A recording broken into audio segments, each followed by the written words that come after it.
Hello, this is the TradeSite US stocks and futures market preview for Thursday the 12th and Friday the 13th of December 2019. I got this left, and then next week is a full week with options expiration, triple expiration. Here's the problem we have right now. Because this is December, we are going to roll our futures contracts to the March contracts. So this is that once a quarter futures contract roll that usually messes up Thursday going into Friday, and we've had a very slow week again. And this is one of those things we feel bad about. While we continue to win a decent percentage of our trades, and the futures stuff has been great, there's just not as much to call because the market has not shown the action and volatility that we usually like to see as traders for quite a while. It's been a few days here and there, but overall, the intraday ranges have been bad. And the problem is when you look at this week, you had Monday, we did a little bit. We actually didn't have a trade trader. But the futures did really well, but the stocks didn't do much. On Tuesday, we had some winners. On Wednesday, we had a little bit, but we also had a Fed announcement, so that slows things down. Now you're into triple expiration, which means as the money rolls from the Z19 contracts into the 20 contracts for March next year, the H20s, everything's going to slow down again, and Friday's going to be a bust. And then next week, while we have a full trading week, it's triple expiration Friday, so Friday's going to be dead. Somewhere, hopefully, we get a good options unraveling move on Tuesday or Wednesday, and something happens in there. But if we get 2 good days next week, that'd be great. And then after that, we're into the holidays. We got Christmas on a Wednesday this year, so the markets are half day on Tuesday the following week, the 24th, and then fully closed on the 25th, and the week after. Even though New Year's Eve always have to be a full day, we're closed on Wednesday. So it's a bad holiday schedule. It's a bad layout on top of the fact that we've been so flat. Here's a look at the ES front month futures contract. This is the daily chart of the broad market and futures form. And as usual, by the way, we don't typically do a market preview for Fridays. I sure as heck am not going to do one tomorrow night for Friday because that's the actual contract roll. So Friday should be dead, or should be dead unless there's some news. But here's, we're just sitting here up near the highs like we have been. But look at the ranges when you see what's going on. It's just so dead, like nothing going on. Glued to the view app all day. Just lack of action in the market, worse than we usually see by a long shot. Crude oil up 13 cents to 58.89. Gold up $4.80. The S&P cash gained 9. Part of that was a gap.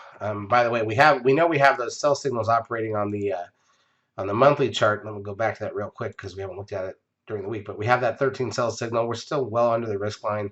We just got it, so it doesn't have to happen tomorrow, but it probably will happen. But now on the daily chart, we're just 2 days away from a sell signal as well. Last time we got that, both of the last 2 times we got it this year, we only had it 2 times so far.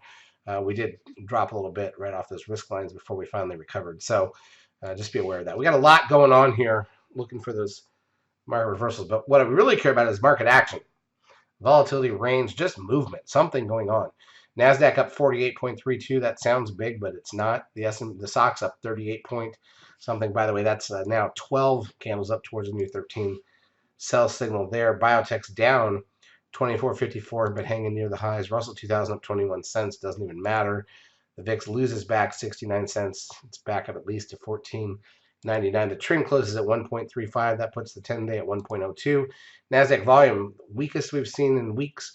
1.9 billion shares. Horrible. That's a Fed announcement day. So, you're obviously light early, but then usually after the announcement, something happens. No volume after the announcement. Advanced decline ratio, 377 positive on the NASDAQ, plus 801 or 794 on the New York. So more stocks up than down. Google gains $1.36. That's actually an all-time high close for Google. Apple up 229, close to the same thing there, although is that a 13?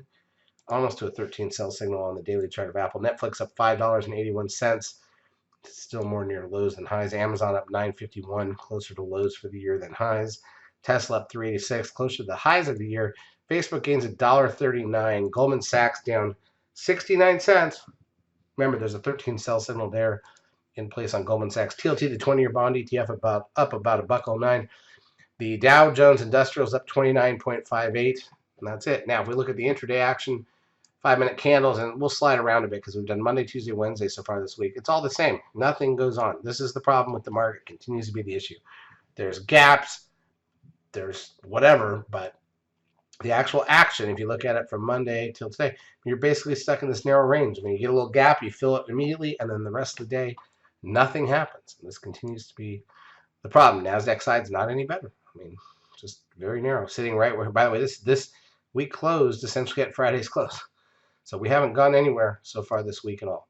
All right, so in terms of economic data that's left for the week, PPI on Thursday, along with the initial and continuing jobless claims numbers, the weekly numbers, only 213K expected. That's not a big jobs number. Unemployment rate claims, this is the weekly initial and continuing number. I already said that. Natty gas at 10:30, 30-year bond auction at 1. We already had the Fed meeting behind us. They didn't do anything, but they also stated they expected no rate changes at all next year.